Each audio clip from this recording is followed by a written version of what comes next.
Today we're tying a single figure eight loop knot. The first thing we need to do is put that line right through the eye of the bait. And then we're going to pull back about 10 inches of line for a medium-sized crankbait like this. You need a little bit more if you're using a really big bait. And then we're going to put the lure behind the main line. So just sort of twist this around. So we now have this loop we just made here, and you can see that the lure is just behind the main line and the tag over here. This loop will have to be big enough for your whole lure to pass through at the end of the knot. So make sure that that's big enough to do that. If it's not, you can pull on this bottom line here to make the loop a little bit bigger. Now we're going to pinch this loop at the bottom and just flip our lure over the main line so that it's wrapped around there one time.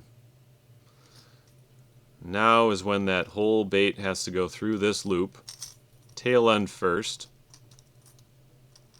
So we're going to pull it through all the way and just start tightening that up by pulling on the main line and the bait. Snug that down and you'll see that there's now a loop in front of your bait that your lure can slide on, and there's a knot up here that will not slip up or down. And this is what it looks like when it's actually tied on fishing line. The knot is much more compact than it is when you're using this thread. So that's the single figure eight loop knot.